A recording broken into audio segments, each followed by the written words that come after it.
Good afternoon. Welcome back to Money Control's live stream. You're watching Closing Bell with me, Lovisha, Darad, and joining me, my colleague Yatin Mota. Well, Yatin, first day of 2025, and what a good session. We did start in the green, flipped in the red, but we still maintained the gains throughout the second half of the session as well. We saw that the Sensex ended with over 350 point gain, while Nifty managed to gain above that 23,750 odd levels. Majority of the sectors also recovered from their intraday lows. Nifty Auto Index, definitely that was one of the top performer after we saw a fairly good auto sales data for December. On the other hand, Nifty Realty Index, that was one of the underperformer. India VIX, which is the volatility gauge, that also cooled off. Yatin, a good start to 2025, but the risk of range-bound trade still continues to lurk in the shadows. We have Trump's presidency, which will come into power in White House, and then we have also the Q3 results that is in wait-and-watch mode. Absolutely, and we also have the union budget, within a span of 30 days. But the good part about today's trading session, Lovisha, was that we maintained or defended the December end lows. Most importantly, we are at levels wherein we could also see some short covering from the FIIs. The other part of the markets today is that the US and the Asian markets are closed today, so no global Q will come in for tomorrow, and probably will start again in tandem with the global market. So the probable next 1 or 2 days we are at advantage here because the domestic funds are still buyers in trade. Also, if you look at the advance decline ratio today, it was almost 3 advances for every 1 decline. Obviously, as you mentioned, that the auto sales data, which was expected to be slightly muted in the month of December, that also came in much better. In fact, we saw Maruti Suzuki, despite a lower base last year, giving a sales jump of nearly 30%. Other auto numbers also good. So yes, the economic data continues to be slightly better than expectations, and probably the reaction in the market on the positive side. Yeah, positive start for 2025, so to say. But let's take a look at some of the top gainers at this point. Maruti Suzuki, as Yatin was talking about, after total sales rose about 30% in December, one of the top Nifty gainers. M&M also joined the list after sales rose 18% in December, and some of the others included the names of L&T, Bajaj Finance, Tata Motors, which also featured in the Nifty 50 gainers list. However, on the contrary, on the losing end, we saw Hindalco see some profit booking. The entire metal pack was down. So Hindalco, of course, at the front of the selling pressure, down about 1%. Dr. Reddy's, Adani Ports, ONGC, Tata Steel also soft cut about 1% or so. We can see that these were the top Nifty 50 gainers and losers. But back to you, Yatin. Take us through how the broader markets fared on the first day of 2025. So again, we had a stock-specific action day on Dalal Street. We had stocks like Tanla Solutions, Clean Energy, Century Ply surging anywhere between 8 to 10%. We also had the defense stocks which recovered from the day's low.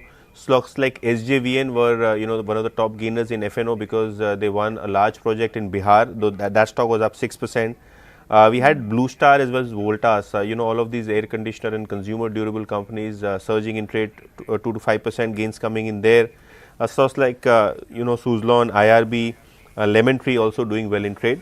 What was not doing well is the likes of Crisil down 3%, Crompton Greaves down 5%, Jindal Saw down 3%. Some bit of random profit taking in all of these stocks, but clearly stocks like Lemon Tree, Muthoot Finance, Jubilant Foodworks, Praj Industries continue to trade at multi-year highs as well as 52-week highs.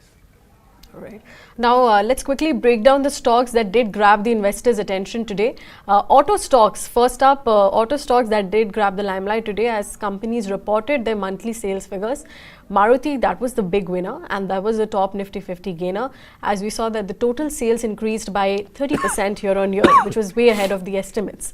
Another surprise definitely came in from the mini and the compact segment, which saw growth of about 29%, while SUV growth was up by 21%.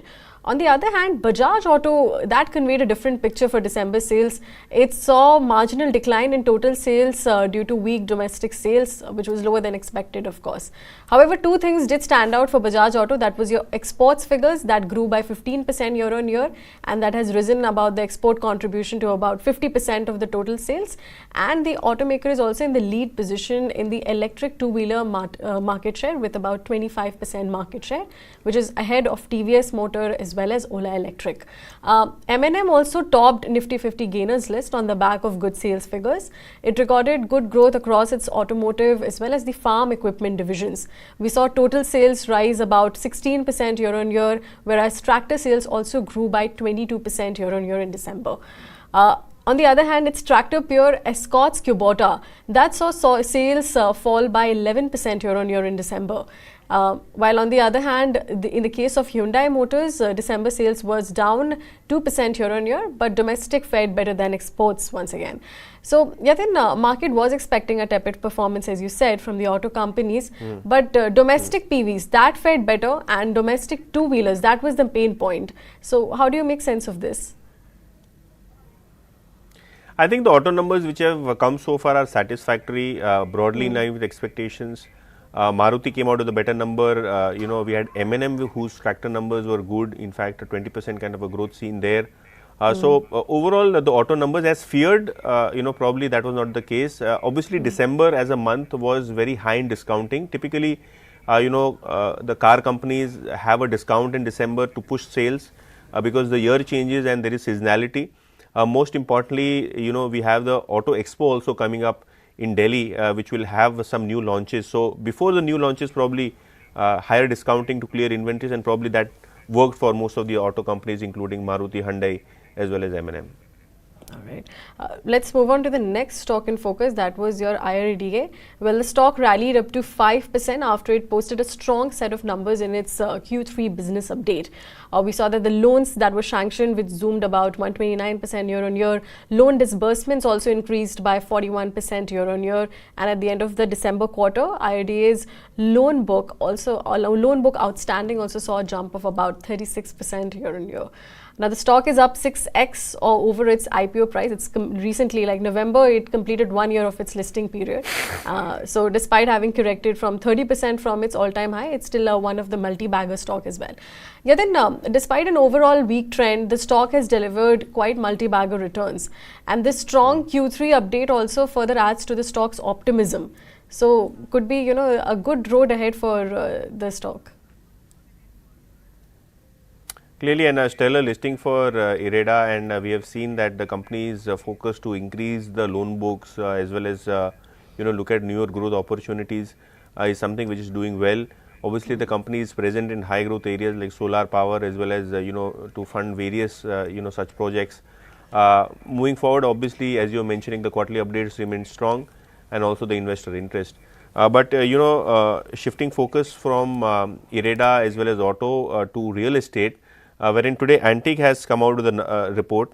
If you look at Antique, they are expecting that the new launches moving forward, especially in Q3 onwards, we could see some good amount of traction in real estate stocks.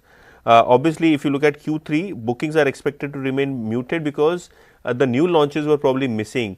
It's the year-end phenomenon as well as post the festive season. Usually, it's a lean period. A lot of launches happen during the festive season, which is in Q2. Now, with Q3 sales being muted, there could be some opportunities for investors to buy on the dip. In fact, we have Antique which expects Godrej Properties, Lodha, DLF, Oberoi to post good quarterly numbers, especially given the buoyancy in collections. Also, Q4 FY25 is expected to see a large amount of new launches, especially Century Textile, which is now AB Realty, Prestige, Sobha will keep doing new launches. And also, they are optimistic that most of the real estate players will be able to launch a lot of projects in Q4. Their top picks are Aditya Birla Real Estate as well as Oberoi Realty. That's right. Of course, Nifty Realty, one of the top performers last year as well. So, good performance coming in from real estate stocks. But let's move on to the next stock in focus, that is your Paytm. Well, the stock declined up to 4% after NPCI, which is the National Payments Corporation, extended its deadline to implement the transaction volume cap on UPI apps by 2 years, which is your December 31st to 2026. Now, this is the second time the NPCI has extended the deadline. Now, what the street is estimating is that this move will be benefiting some of the market leaders, which includes the likes of PhonePe as well as Google Pay, which process about 35 to 50% of the UPI transaction volumes as per the November data. Now, this therefore could come at the cost of other players' growth, which includes, of course, Paytm and, of course, other players like we have Amazon Pay as well.